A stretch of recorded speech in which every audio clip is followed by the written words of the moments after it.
ப்ளூபிக்ஸ் நேயர்கள் அனைவருக்கும் நெஞ்சார்ந்த வணக்கம். இன்றைக்கி நம்முடைய அரசியல் பார்வையில் பல முக்கியமான விஷயங்கள் பேச போகிறோம். அதை பற்றி பேசுகிறதுக்காக நம்முடைய நண்பரும் மூத்த பத்திரிகையாளருமான சிவப்பிரியன் அவர்கள் இணைந்திருக்கிறாரு. வணக்கம். வணக்கம். நல்லா இருக்கீங்களா? நல்லா இருக்கீங்க. கிறிஸ்மஸ் செலிப்ரேஷன் இன்றைக்கி மெரி கிறிஸ்மஸ் சொல்லிக்கலாம். ஏன்னா ஒரு ஸ்பெஷல் டே அன்றைக்கி உங்களை மீட் பண்ணுறேன். எல்லாருக்கும் கிறிஸ்மஸ் வாழ்த்துக்கள். நன்றி. அதே நேரத்தில் இப்போ கிறிஸ்மஸ் பாலிடிக்ஸ் தான். இப்போ வேறு நியூஸ் போனதுனாலும் வாரம் விஜயை தவிர்த்து நம்ம எதுவும் பண்ணுவோம். விஜயோட கிறிஸ்மஸ் ஸ்பீச்சு முக்கியமாக ஸ்டேஜில் உட்காந்து அந்த முக்கியமானவர்கள் உங்களுக்கு தெரியும். அந்த கிறிஸ்மஸ் ஸ்பீச்சு, அவரோட ஜோசப் கதை, இதெல்லாம் எப்படி பார்க்குறீங்க? ஸ்பீச் நல்லா இருந்துச்சு. ஒரு மத நல்லிணக்கத்தை பற்றி பேசினார். தமிழ்நாட்டினுடைய அந்த மத நல்லிணக்கத்தை காப்பேன்னு பேசினார். அதோடு சேர்த்து தமிழ்நாட்டில் யாரும் மதத்தை வச்சு அரசியல் பண்ண நான் அலோவ் பண்ண மாட்டேன்னு சொல்லியிருந்தா ரொம்ப சந்தோஷப்பட்டிருப்பேன். திருப்பரங்குன்றம் விஷயத்தில் மக்களினுடைய எண்ணம் தான் என்னுடைய எண்ணம். திருப்பரங்குன்றம் மக்கள் என்ன விரும்புகிறார்களோ அங்கு அதுதான் நடக்க வேண்டும் அப்படின்னு சொல்லியிருந்தா இன்னும் ரொம்ப சந்தோஷப்பட்டிருப்பேன். விஜயோட ஸ்பீச்சில் எந்த குறையும் இல்லை. பட் மத நல்லிணக்கத்தை பற்றி பேசுபவர், ரிலீஜியஸ் ஹார்மனி இருக்கணும். தமிழ்நாட்டில் எல்லாருமே அவங்க இந்துவாக இருக்கலாம், கிறிஸ்டியனாக இருக்கலாம், முஸ்லீமாக இருக்கலாம், ஆனால் எல்லா பண்டிகையும் சேர்த்து கொண்டாடுவாங்க, ஷேர் பண்ணுவோன்னு ரொம்ப பெருமையாக சொல்கிறாங்க. ரொம்ப சந்தோஷமாக இருந்தது கேட்குறதுக்கு. அதோடு சேர்ந்து இப்போது மதத்தை வைத்து அரசியல் பண்ணணும்னு நினைக்கிறவங்களுக்கு ஒரு பதிலடியை கொடுத்துருந்தாருன்னா நல்லா இருந்திருக்கும். இல்லை, பைபிளில் பல விஷயங்களை வசனங்களெல்லாம் கோட் பண்ணார். ஆனால் அதில் சொல்லாத வசனங்கள்லாம் இருக்குது. அதை நம்ம கோட் பண்ண ஆரம்பித்தா நிறைய பேர் கோட் பண்ணலாம். இதெல்லாம் எப்படி பார்க்குறீங்க? இல்லை, அவருடைய ஆடியன்ஸை கேட்டர் பண்ணுறாரு.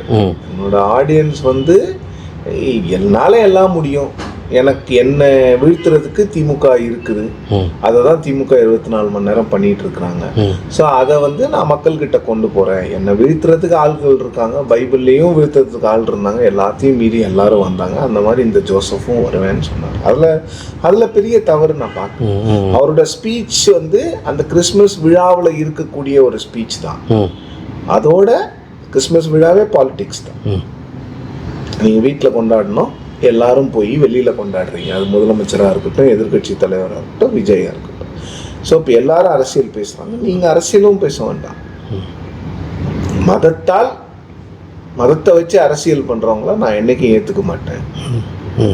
அவங்களுடைய பிளான்ஸ் எல்லாம் தமிழ்நாட்டில் என்றைக்குமே சக்சீட் ஆகாதுன்னு ஒரு வார்த்தை சொல்லியிருந்தாங்கன்னா விஜய் எல்லாரும் தூக்கி வச்சு கொண்டாடி. ஓகே, கம்மிங் பேக் டு நீங்கள் சொன்ன அதே ஆன்சரில் இருந்தீங்க. திருப்பரங்குன்ற அரசியல் பேசலை அப்படின்ட்டு கன்னியாகுமரி கிறிஸ்மஸ் விழாவில் ஆதவ அர்ஜுனா பேசியிருக்கிறாரு. அதை முக்கியமாக நம்மள மாதிரி பேசுறதுக்குலாம் அவ்வளோ இம்பார்ட்டன்ஸ் கொடுக்க வேண்டியது இல்லை. கடந்து போயிடலாம், கடந்து தான் போகணும். ஏன்னா அவர் பாதி பேசுறது எல்லாமே போய் பேசுறாரு. பேசுறதும் புரியவும் மாட்டேங்குது. ஃபேக்ட் செக் பண்ண வேண்டியதாக இருக்குது. முதல்ல அவர் தமிழ் கற்றுக்கணும்னு நினைக்கிறேன். புச்சின்னு வருது, இச்சு காழை எல்லாம் வரல. தமிழ் சரியா பேச மாட்டேங்கிறாரு, இஷ்டத்துக்கும் பேசுறாரு, சம்மந்தம் இல்லாம பேசுறாரு. ராகுல் காந்தி ஃப்ரெண்ட்ஷிப்ல ஃபோன் பண்ணதை என்னமோ அதை பார்த்து சிஎம் பயந்துட்டாருங்கிறாரு. அந்த சிஎம் கிட்ட பர்மிஷன் கேட்டு தான் ராகுல் காந்தியை பேசினார் விஜய். இந்த வரலாறு அவருக்கு தெரியாது. அவருக்கு தெரியும், மற்ற மக்கள் இந்த மாதிரி சொல்ல மாட்டாங்க. யாரும் அவரை எதிர்த்து பேச மாட்டாருன்னு நினைக்கலாம். பட் ஆனால் அந்த ஜென்சி சொல்லப்படுகிற அந்த வாக்காளர்களை குறிவைத்து தான் அரசியல் நகர்வு இருக்கிறது. அந்த வாக்காளர்களை ஆனால் அந்த வாக்காளர்களை நம்பி 1.25 கோடி மொத்தமாக அவங்களுக்கு போகிறதுன்னு கூட வச்சுக்கோங்க. அதுக்கு மேலே ஜெயிக்கிறதுக்கு 2.5 கோடி வாக்கு வேணுமே நீங்கள் ஆட்சி அமைக்கிறதுக்கு. மீதி 1.25 கோடி எங்கே போவீங்க? எல்லாரையும் தானே நீங்கள் அரவணைக்கணும். விஜயோட பேச்சுக்கள் அந்த ஜென்சியை கவர் பண்ற மாதிரி இருக்கு. நான் எல்லாத்தையும் விஜய் மேல பிளேம் பண்ண விரும்பல. நாம் கட்ட தலைவர்கள் ஆதவ அர்ஜுன் போன்றவர்கள் என்ன பண்றாங்க அப்படின்ற கேள்வியும் இருக்குதுல்ல. திருப்பரங்குன்றத்தில் நேற்று என்ன பேசியிருக்காரு, அதை பத்தி தொடரதே இல்லை. அதை பத்தி பேசணுன்ற திருப்பரங்குன்றத்தில் பிரச்சனை பண்றாங்க யாரு? ரைட் விங்கும் பாரதிய ஜனதா அவங்கள பத்தி யாராவது எதிர்த்து பேசியிருக்கீங்களா? பயம் நான் நினைக்கிறேன். அச்சம்னு சொல்லாமல் எப்படி சொல்லலாம், இல்லை பாசிசம் பாயாசம்னு வந்த வேகத்தில் அடித்த அதே விஜய் கிட்ட இருந்து எந்த ஒரு விஷயமும் வரல. இதை பற்றி ஒரு பத்திரிகையாளர்கிட்ட கேட்கும்போது இந்த மாதிரி பிஜேபியை அட்டாக் பண்ணால் அது திமுகவுக்கு சாதகமாக அமையும், எலெக்ஷன் டைமில் பிஜேபியை பார்த்துக்கலாம் அப்படின்ற ஒரு கருத்து முன் வைக்கிறாங்க. இல்லை எலெக்ஷன் டைம்லலாம் அவர் என்னென்னா முழுக்க திமுக எதிர்ப்பு போதும்னு நினைக்கிறாரு. பிஜேபிக்கு எதிர்க்க வேண்டிய கட்டாயம் நமக்கு இல்லை. அதுக்காக அவர் பிஜேபிக்கு பயப்படுறாருங்கிறத விட பிஜேபி ஏன் எதிர்க்கணும்? நம்ம திமுகவை எதிர்த்தாலே நமக்கு ஓட்டு வந்துருக்கு. நாம ஏன் 2 கட்சியை எதிர்க்கணும்? ஒரு கட்சியை எதிர்த்து போயிடுவோம். இப்போ 30% ஓட்டு வங்கி இருக்குது, நாங்களே அடுத்தவங்களை சிஎம் ஆக்கணும்னு விருப்பம் இல்லைன்னு சொல்கிறாங்களா? இது எப்படி பார்க்குறீங்க நீங்கள்? வழக்கம் போல் ஆதவ அர்ஜுனா சொல்கிறது கடந்து போயிடலான்றீங்க. பட் ஆனால் அவங்க எடுக்கிற சர்வே எல்லாம் 30% 40%. முதலமைச்சர் வந்து 200 சீட்டு ஜெயிப்போங்கிறாரு. அதை எப்படி கடந்து போகிறோம்? ஒரு அரசியல் தலைவரனுடைய பேச்சா? எடப்பாடி 210 சீட்டு ஜெயிப்போன்றாரு. அதையும் எப்படி கடந்து போகிறோம்? அரசியல் கட்சியினுடைய பேச்சா கடந்து இதையும் அப்படியே கடந்து போயிடுங்க. இப்போ மார்ச் மாதம் வரைக்கும் வெயிட் பண்ணுங்கன்றீங்க. ஏப்ரல் எலெக்ஷன் வந்தா தானே ஆதவ அர்ஜுனாவோ இல்ல மற்றவர்களோ கொடுக்குற சர்வே ரிசல்ட்டை வச்சா எலெக்ஷன் கமிஷன் இல்ல கவர்னர் ஆட்சி அமைக்க கூப்பிட போறாரு. மக்கள் ஓட்டு போடணும். மக்கள் ஓட்டு போட்டு எலெக்ஷன் கமிஷன் கொடுக்குற லிஸ்ட் ஆஃப் எம்எல்ஏஸ்ல எந்த கட்சிக்கு அதிகமா எம்எல்ஏ இருக்குதோ அவங்களதான் கவர்னர் வந்து கூப்பிட்டு ஆட்சி அமைங்கன்னு கூப்பிட போறாரு. இந்த சர்வே இல்லாம பார்க்க போறாரு கவர்னர். இந்த சர்வே எல்லாம் யாருங்க, எந்த கட்சி நடத்தினாலும் யாருங்க நடத்துறது? அவங்களே நடத்திக்கிறது தானே. சாம்பிள் சைஸ் யாருக்கு தெரியும்? எப்ப என்ன கேள்விகள் கேட்டாங்கன்னு யாருக்கு தெரியும்? எத்தனை கேள்விகள் கேட்கப்பட்டது, என்ன மாதிரி கேள்விகள் கேட்கப்பட்டது, எதுவுமே இல்லாம எங்களுக்கு ஆதரவு இருக்குது 30%லன்னா இருக்கலாம். இப்போ விஜய் நிற்கக்கூடிய இடமாக கருதப்படுகின்ற ஒரு கான்ஸ்டிடுவன்சின்னு வச்சுக்கோங்க. இங்க விஜய் நின்னா நீங்க ஓட்டு போடுவீங்களான்னு கேட்கலாம் கேள்வி. அதுக்கு 35% கூட தான் வரலாம், 40 கூட வரலாம். என்ன மாதிரி கேள்வி கேட்குறீங்கன்றதை பொறுத்து தானே இந்த சர்வேஷனுடைய நம்பகத்தன்மை என்ன. ஒப்பீனியன் போல்ஸையே நம்ப முடியல. வர எடுத்துட்டாதானே ஜூடு பேச முடியும். எடுக்காமலே இவங்க பேசுறதுக்கெல்லாம் இவங்க கம்பு சுத்துற மாதிரியே நாமளும் கம்பு சுத்த முடியுமான்னு அது சொன்னது நீங்க கரெக்டு தான். இப்போது ஒரு ஃபாதர் வந்து சொல்லியிருக்கிறாரு, ஒரு ஸ்பீச் வந்து பேசியிருக்கிறாரு. அதற்கு இப்போ சமீபத்தில் சேர்ந்த ஒரு யூடியூபர் வந்துட்டு அவர் கன்ஃபெஷன் கொடுக்கணும். எப்படி அவர் சொல்லலாம்?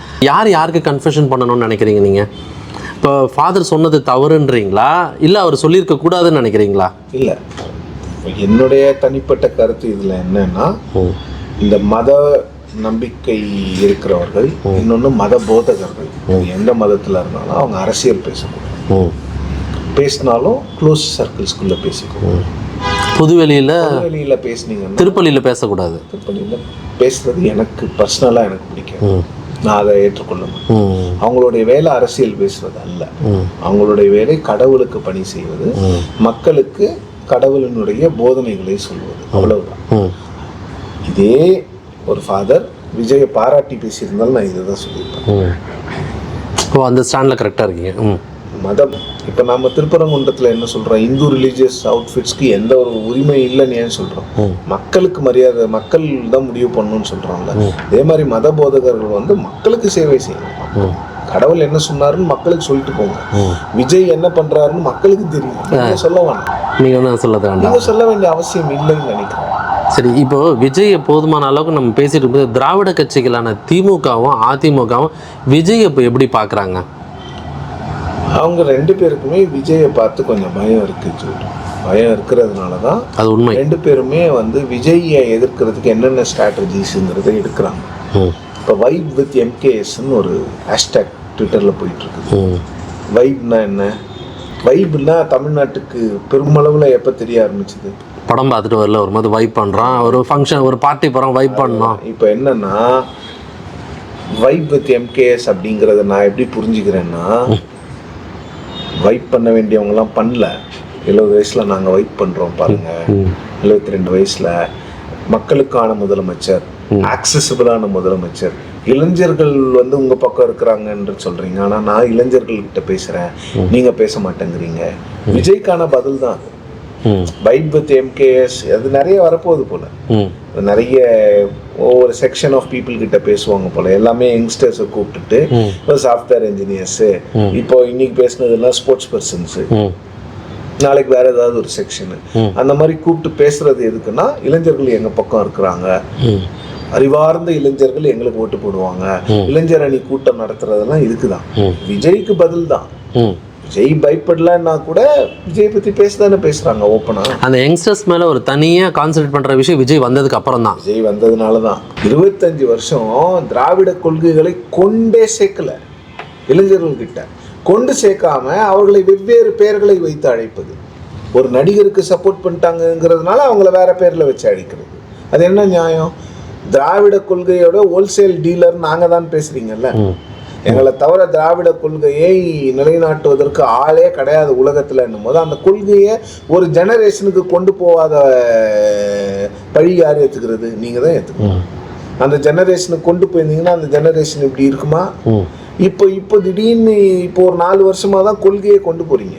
உங்க இளைஞர் அணி ஆளுங்களுக்கு திருவண்ணாமலையில கூப்பிட்டு பெரியார் யாருன்னு சொல்றீங்க. அப்பதான் அவனுக்கே புரியுது பெரியார் யாருன்னு, பெரியார் பண்ண விஷயங்கள்லாம். அப்ப என்னன்னா ஒட்டுமொத்தமா ஒரு 25-30 வருஷம் தூங்கிட்டீங்க. கொள்கைகளே கொண்டு போகாம தூங்கியாச்சு. இப்போ ஒரு ப்ரெஷரு ஒரு சேலஞ்ச் வரும்போது அப்படியே எழுந்துக்கிட்டு தண்ணி எல்லாம் தொளிச்சுக்கிட்டு வைப் பண்றாங்க, உட்காந்து போயிட்டு வைப் பண்ணிட்டு இருக்கீங்க. வைப் பண்ண வேண்டிய நேரத்தில் வைப் பண்ணல, அது பண்ண வேண்டிய நேரத்தில் பண்ணாம சாகும்போது சங்கராங்கிற கதையா இருக்கு. அந்த லெவலுக்கு வந்துட்டாங்கப்பா. அப்படிதான். இல்லைன்னா இளைஞர்களை மட்டும்தான் கவர் பண்றாங்க. இப்போ எனக்கு என்னன்னா இந்த விஜய் வந்த பிறகு இந்த 40 வயசுக்கு மேல இருக்கிறவங்களை கண்டுக்கிறதுக்கு ஆள் இல்லை ஜூட். கண்டிப்பா உண்மைதான். எல்லா இளைஞர்கள்கிட்ட தான் எல்லா கட்சியும் போகுது. வைப் வித் எம்கேஎஸ்ங்கிறாங்க. அங்கே விஜய் மீட்டிங்க்கு போனால் என்னன்னா வெறும் 40 வயசுக்குள்ளப்பட்ட பசங்களுக்கு மட்டும்தான் அவரும் பேசுறாரு. அப்போ நம்மளெல்லாம் கண்டுக்கிறதுக்கே ஆள் இல்லையே. எது கண்டுக்கணும்? 40 வயசுக்கு மேற்பட்ட ஒரு உரிமை சங்கம்னு ஆரம்பிக்கணும்னு நினைக்கிறேன். கண்டிப்பா அந்த சங்கம் ஆரம்பிச்சது இருக்கு. யாருமே 40 வயசுக்கு மேற்பட்டவங்களை கண்டுக்கிற மாதிரியே இல்லை தமிழ்நாட்டில். எல்லாமே அண்டர் 40 தான் இன்னைக்கு. சரி, ஏடிஎம்கே இப்போ யார் வைப் பண்ண போறா? அவர் வைப் பண்றாங்களா? என்ன ஆல் பாஸ் போட்ட கட்சின்னு அவங்களும் அந்த பாப்புலேஷனுக்கு தானே கேட்டர் பண்றாங்க. இல்லை, அவங்களும் இப்போ விஜய் வருவார். ஆனால் இன்னொரு விஷயம், விஜய் அதிமுக என்டிஏ கூட்டணிக்குள் வந்தால் திமுக வீழ்த்துவது எளிதா இல்லை அதற்கான சாத்தியம் இருக்குன்னு சொல்றாங்க. மாட்டார் அவர். அதிமுக விஜய் வேணா சேரலாம். அது என்ன கணக்கு? அவர் பிஜேபியோட போனாருன்னா ஒட்டுமொத்தமா போயிடுவாரு. ஒட்டுமொத்த வாஷ் அவுட். அதிமுகவோட போனாலும் ஒட்டுமொத்தமா போக வேண்டியதுதான். சரி, அவர் கூட்டணிக்குன்னு போயிட்டாலே விஜயோட பொலிட்டிக்கல் ஃபியூச்சர் வந்து டேக் ஆஃப் ஆகிறதுக்கு முன்னே லேண்ட் ஆயிடும். அவ்வளவுதான். விஜய் வந்து ஒரு முதலமைச்சர் ஆகணும்னு ஃபேன்ஸ் நினைக்கிறது விஜய் மட்டும்தான். அவர் எடப்பாடியை சப்போர்ட் பண்ணாருன்னா அந்த ஃபேன்ஸ் விஜய்க்கே ஓட்டு போட மாட்டாங்க. ஓ, ஓகே. அப்படிதானங்க? ஆமா, அதான் உண்மை, அதான் ஃபேக்ட். விஜய் வரணும் தானே நான் விஜய் கட்சிக்கு போறேன். நீ திருப்பி எனக்கு பிடிக்காத அதிமுக திமுகல இருந்து ஒருத்தர் கூட்டு வந்து இவங்களுக்கு ஓட்டு போட்டுனா நான் எப்படி ஓட்டு போடுவேன்? அது செட் ஆகாது. ஓட்டு போட மாட்டேன். வேற யாருக்காவது போட்டு போயிட்டு. ஆமா, இல்ல நான் வீட்டுல உட்காந்து இப்ப இதெல்லாம் உட்காந்து சீமான் வீடியோ பார்ப்பேன், சீமானுக்கு போடுவேன். அதான் நானும் கேட்க வந்தேன். அன்னைக்கு சீமான் வீடியோ வேணும்னே பார்ப்பேன். அது ஹிப்னடைஸ் பண்ணுவாரு அண்ணன், நான் நேரா போய் ஓட்டு போடுவேன். வைப் ஏத்துவாரு, ஃபயர் ஏத்துவாரு. அவ்வளவுதான். இப்போ அதே மாதிரி சீமானுக்கு சேதாரத்தை ஏற்படுத்துவார். சீமானோட தம்பிகள் போக மாட்டாங்கன்னு ஒரு பக்கம் கருத்து இருக்கு. சீமானோட தம்பிகள் கடந்த முறை போட்டிருப்பாங்க, இந்த தடவை அப்படியே வந்து விஜய்க்கு போடுவாங்கன்னு சொல்றாங்க. இது எப்படி பாக்குறீங்க? சீமானுக்கு வந்து அந்த சீமானுடைய பேச்சுக்காக, அவருடைய பேச்சு, அவருடைய கொள்கைக்காக போறவங்க மாற மாட்டாங்க. ஆனா 10 வருஷத்துல ஸ்டெடியா 4 எலெக்ஷன் நான் கூட்டணியே வைக்க மாட்டேன்னு சொன்னது தமிழ்நாட்டில் யாருமே கிடையாது. அந்த கிரெடிட்டை வந்து சீமானுக்கு கொடுத்தே ஆகணும். அது உண்மை. இன்னொன்று 8% வாக்கு ஆர்கானிக்கா கொண்டு வந்தது வந்து ஒரு பெரிய விஷயம். அந்த 8% தக்க வைக்கப்படுமா? சீமானுடைய பேச்சுக்கு நான் மிகப்பெரிய ஃபேன், சிறந்த பேச்சாளர். என்ன அவரோட கொள்கையெல்லாம் ஏத்துக்க முடியாது. சில விஷயங்கள் முரண்பாடுகள் இருக்கு. தமிழன்னா அவர் ஒரு கொள்கை வச்சிருக்கிறாரு. எனக்கு ரஜினிகாந்த் தமிழரு, எம்ஜிஆர் தமிழரு. நான் அவங்கள தமிழ்னு சொல்லாம இருக்க முடியுமா? ஆனா அவர் அதை ஒத்துக்க மாட்டாரு. ஆமா, சீமான் கிட்ட அந்த கொள்கை பிடிப்பு பெரிய விஷயங்க. அது 4-5 தேர்தலில் வந்து கூட்டணியே வைக்க மாட்டேன்னு சொல்லிட்டு ஒரு 5 வருஷம் ஒரு 10 வருஷம் ஸ்டாண்ட் ஆகுறாங்கன்னா இட்ஸ் நாட் ஈஸி திங்ல, பாராட்ட வேண்டிய. இல்லை, இப்போ அந்த 8% ஓட்டு வந்து அதிகரிக்குமா இல்லை செட்பேக்காக இருக்கிறதுக்கான வாய்ப்பு தான் நான் பார்க்குறேன். எப்படி சொல்கிறீங்க? அது அதிகரிக்கணும்னா அதிமுக விஜய் கூட்டணிக்கு வரணும். அவங்க வந்துட்டாங்கன்னா இவருக்கான ஓட்டு அப்படியே ஸ்டாண்ட் ஆகிடும். விஜய் தனியாக நின்ட்டார்னா இவருக்கு ஓட்டு போடுற அந்த அதிமுக திமுக பிடிக்காதவங்க நிறைய பேர் இவருக்கு ஓட்டு போட்டாங்கல்ல, அவங்கெல்லாம் அந்த பக்கம் போயிடுவாங்க. Okay okay. ஏன்னா அவங்களுக்கு அதிமுக திமுக வரக்கூடாது. சீமானை விட விஜய் ஆட்சி பிடிக்கிறதுல கொஞ்சம் பெட்டர் ஆப்ஷன் அப்படி இருக்கு, போயிடுவாங்க. அந்த கொள்கை பிடிப்புள்ளவர்கள் சீமானிடம் நிற்பார்கள். இப்போ திருமாவளவன் அவர்கள் வந்து எங்களை வந்து கூட்டணியிலேருந்து தூக்கி போட்டாலும் கவலை இல்லை, ஆர்எஸ்எஸ் பெற்றெடுத்த பிள்ளைகள் வந்து சீமானும் விஜயும் சொல்லியிருக்கிறார். அதை எப்படி பார்க்குறீங்க? இல்லை, சீமான் வந்து ஆர்எஸ்எஸ் பெற்றெடுத்த பிள்ளை அப்படிங்கிறதெல்லாம் வந்து அவங்க அரசியலுக்காக பேசப்படுகின்ற விஷயம் தான். அது எப்படி ப்ரூவ் பண்ணுவீங்க? சீமான் வந்து பாரதியார் விழாக்கு ஆர்எஸ்எஸ் மேடையில் பேசுகிறாருங்கிறதுலாம் உடன்பாடு இல்லாமல் இருக்கலாம் நிறைய பேருக்கு. ஆனால் சீமான் பேசுகிற அரசியலும் பாஜக பேசுகிற அரசியலும் எங்கே ஒரு இடத்துல ஒன்றிணைஞ்சு போகுதில்ல. சீமான் பெரியாரை திட்டுறாரு, பாஜகவும் பெரியாரை திட்டுது. ஸோ அந்த இடத்துல அவங்களுக்கு ஏதோ ஒரு கனெக்ஷன் வருது. பட் அதுக்காக அவர் ஆர்எஸ்எஸ்னுடைய ஆளு அப்படிங்கிறதெல்லாம் ஏற்றுக்கணும். ஆர்எஸ்எஸ் கடமையை விமர்சிக்கிறாரு. அதே நேரத்தில் இப்போ இது எல்லாமே பார்க்கும்போது ஒரு கரெக்டான செட் வரலன்ற மாதிரி தானே தெரியுது. இப்போ அது ஆக்சுவலாக வந்து டிசம்பர் மாதம் நம்ம தெரிஞ்சுக்கலான்ற மாதிரி ஒரு விஷயம் இருந்தது. இப்போ இது ஜனவரியும் கடந்து போகுமா, இல்லை விஜயோட ஃபேக்ட் என்ன மாதிரி கேம் ஸ்பாய்லராக இருக்கும்? எலெக்ஷன் அனௌன்ஸ் பண்ணி வேட்பு மனுலாம் முடிகிற வரைக்கும் இந்த எலெக்ஷனை உங்களால் ப்ரெடிக்ட் பண்ணவே முடியாது. அவ்வளோ டஃப்பான எலெக்ஷன். இல்லை, இது வரைக்கும் நடந்த எலெக்ஷனில் 2026 வந்து யாரும் மறக்க முடியாத டஃப்பான எலெக்ஷன். 4 பிளேயர் கூட்டணி மாறுமா மாறாதா, மாறலன்னா என்ன ஆகும்? ஹெவி பயங்கர ஸ்டேக்ஸ். இப்போ யாருக்கு பிளாஸ்ட் பாட்டு தெரியல. யாரு கூட்டணி டேட்டாவை வச்சு பார்த்தா திமுகவுக்கு வாய்ப்பு இருக்கிற மாதிரி தெரியுது. பட் விஜய் எவ்வளவு வாக்கு வாங்குவார், யாரை பயங்கரமாக ஸ்பாயில் பண்ணுவார், யாரோட வாக்கை அப்படியே கம்ப்ளீட்டாக எடுத்துகிட்டு போயிடுவார், யாரோட ஓட் பேங்க்கில் ஓட்டையை போடுவார், இதெல்லாம் தெரியல. இதெல்லாம் நம்ம படிக்கிறதுக்கு நம்ம புரிஞ்சுக்கிறதுக்கு ரொம்ப டைம் ஆகும்னு நினைக்கிறேன். எலெக்ஷனில் தான் தெரியும் விஜய் எங்கே நிற்க போகிறாரு. இப்போ விஜய் வந்து சென்னையில் நிற்க போகிறதா ஒரு தகவல் இருக்குது. அது எப்படி நிற்கிறதுக்கான வாய்ப்பு இருக்கா, இல்லை திமுகவோட கோட்டைன்னு சொல்கிற இடத்துல நான் நின்று காட்டுறேன்? அவர் அதை தானே பண்ணுறாரு. திமுக எதிர்ப்பு அரசியலை காட்டணும்னு தானே பண்ணுறாரு. இன்னொன்று, அதிமுக இன்னைக்கு சென்னையில் கொஞ்சம் வீக்காக இருக்கிறது உண்மை தானே. ஸோ அதிமுக வீக்காக இருக்கிற இடத்துல நான் போய் நின்றுட்டு, திமுக கோட்டையாக இருக்கிற இடத்துல நான் நின்றுட்டு நான் பாரு அவங்கள சேலஞ்ச் பண்ணுறேன்னு சொல்கிறதும் ஒரு அரசியல் தானே. அதுக்கான வாய்ப்பு இருக்குது. அவர் சென்னையில் நின்னா கூட ஆச்சரியப்படுறதுக்கு இல்லை. அது பண்ணுவார்னு நான் நினைக்கிறேன். எங்கேயோ மதுரையிலலாம் போய் நிற்கிறதுக்கு நான் பாருங்கள், நான் டிஎம்கே வச்சு நான் பிறந்த மண்ணிலேயே டிஎம்கேவை சேலஞ்ச் பண்ணுறேன். டிஎம்கேவோட கோட்டை சென்னைன்னாங்க, அந்த கோட்டையிலே நான் போய் நிற்கிறேன், நீங்கள் எனக்கு ஓட்டு போடுங்க, சேலஞ்ச் பண்ணலாம். That's be a good challenge for the DMK. So யாருக்குமே ஈஸியாக இருக்காது. வந்து அந்த மாதிரி ஒரு சேலஞ்சை விஜய் எடுத்துட்டாருன்னா அது வந்து எலெக்ஷனோட போக்க மாற்றுறதுக்கான பொட்டன்ஷியல் கொண்ட ஒரு மூவ். ஸோ விஜய் சென்னையில் நடந்தால் பாதிப்பு. It could change the course of the election. என்ன தைரியம்! அப்போது கம்பேரிசன் வந்துடும். ஜெயலலிதா மாதிரி பயங்கர தைரியமான ஆளாக இருக்கும் அப்போ விஜய். மெட்ராஸில் போய் டிஎம்கேவை எதிர்த்து நிற்கிறாங்க, தைரியம்தான். அதிமுகவுக்கு அந்த தைரியம் இல்லை. ஏன்னா 2015ஆம் ஆண்டு நடந்த இடைத்தேர்தலில் தான் ஜெயலலிதா அவர்களுக்கே வந்து 30 வருஷ அரசியல் அனுபவத்திற்கு பிறகு சென்னையில் நிற்கக்கூடிய தைரியம் வருது. கால் பதிக்கிறாங்க. சென்னையில் நிற்கக்கூடிய தைரியம் அவங்களுக்கு அப்போ தான் வருது. அதுதான் உண்மை. வேறு யாருக்குமே அதிமுகவில் எம்ஜிஆர் சென்னையில் நின்றதாக சரித்திரம் கிடையாது. அதிமுகவாக திமுகவில் தான் ஆலந்தூரில் நின்று ஜெயிச்சிருக்கிறாரு. தாமஸ் மவுண்ட்ல அதிமுகவில் நின்று ஜெயிக்கல. ஸோ இது வந்து நீங்கள் சொல்கிறது பார்த்தா அப்படியே ஒரு படம் பார்க்குற ஃபீல் வருது. அது வந்துச்சுன்னா அந்த சென்னையில் வந்து விஜய் ஒரு வேளை சென்னையில் ஒரு தொகுதியில் விஜய் நின்னார்னா எலெக்ஷனை சேஞ்ச் பண்ணக்கூடிய ப்ராஸ்பெக்ட்ஸ் அந்த மூவ்க்கு இருக்குது. இதே ஐடியா தான் கமல்ஹாசனுக்கு கொடுக்கப்பட்டது. வேளச்சேரியில் நில்லுங்க, ஃபுல்லாக கம்ப்ளீட்லி எஜுகேட்டட் க்ரௌடு, ஸ்லம்ஸ் எதுவுமே கிடையாது, எல்லாமே கம்ப்ளீட்லி மிடில் கிளாஸ், போய் நில்லுங்க, சூப்பராக இருக்கும், நீங்கள் சத்தியமாக ஜெயிப்பீங்க. வேளச்சேரியில் நின்று இருந்தால் கமல் ஜெயிப்பதற்கான வாய்ப்புகள் இருக்கு. அவர் தான் யாரோ சொன்னாங்கன்னு போய் கோயம்புத்தூரில் போய் நின்று நான் முதல்ல ஸ்டோரி பிரேக் பண்ணேன். வேளச்சேரியில தான் நிப்பாருன்னு கமலே கிரிட்டிசைஸ் வேற பண்ணாரு. என்ன சொன்னாரு? ஸ்பெக்குலேட் பண்றவங்க பண்ணுவாங்க அப்படின்லாம்.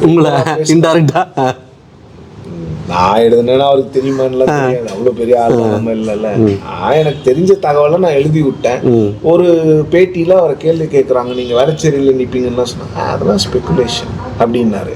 ஆனா மக்கள் நீதி மையம் தோற்ற பிறகு திரு மகேந்திரன் அவர்களும் திரு குமரவேல் போன்றவர்களும் கட்சியிலிருந்து வெளில வரும்போது என்ன சொன்னாங்கன்னா, நாங்கள் சொன்ன அட்வைஸை நீங்கள் கேட்கல, வேளச்சேரியில் நீங்கள் ஏன் நிற்கலைன்னு கேள்வி கேட்டாங்க. நாங்கள் தானே உங்களுக்கு வேளச்சேரின்னு கட்சி முடிவு பண்ணது வேளச்சேரி, நீங்கள் இண்டிபெண்ட்டாக தானே கோயம்புத்தூர் சவுத்துக்கு போனீங்க. கட்சி வந்து 2 தொகுதியில் நிற்கிறதா இருந்தால் வேளச்சேரி 1, கோயம்புத்தூர் சவுத் சொன்னோம். 1 மட்டும் நிற்கிறதா இருந்தால் வேளச்சேரி தானே சொன்னோம். நீங்கள் ஏன் கோயம்புத்தூர் சவுத்துக்கு போனீங்கன்னு கேள்வி கேட்டாங்க. அவ்வளோதான். கட்சியிலேருந்து அவங்க கட்சியில் அன்னைக்கு முக்கிய பங்கு வகித்தவங்களே ஒத்துக்கிட்டாங்கல்ல வேளச்சேரி தான். நான் 4 பேர்கிட்ட கன்ஃபார்ம் பண்ணி தான் வாங்கினேன் அந்த இன்ஃபர்மேஷன். நான் டிசம்பர்ல எழுதினேன் ஜூட், அது டிசம்பர் 2020 எழுதுனது. அது அன்னைக்கு பிரேக்கிங் நியூஸு. வேளச்சேரியில் தான் நிற்க போகிறதா அப்போது தகவல்கள் இருந்தது. ஸோ இது போன்ற வேளச்சேரியில் இருந்தால் விஜய் கமல் இன்னைக்கு எம்எல்ஏ. இல்லை, சான்ஸ் ஒரு தடவை தான் வரும். அதை மிஸ் பண்ணதுக்கப்புறம் ஃபீல் பண்ணி ஒரு பிரயோஜனம் இல்லை. இனியோ உங்களோட பிஸியான ஷெடியூலில் உங்கள் நேரம் ஒதுக்கி ப்ளூ பிக்ஸ்க்காக, அதாவது சொல்கிற விஷயங்களை அழகாக எளிய மக்களுக்கு புரிகிற மாதிரி எடுத்து சொல்கிறீங்க. மீண்டும் ஒரு காணொலியில் உங்களை சந்திக்கிறேன். நன்றி, வணக்கம். நன்றி.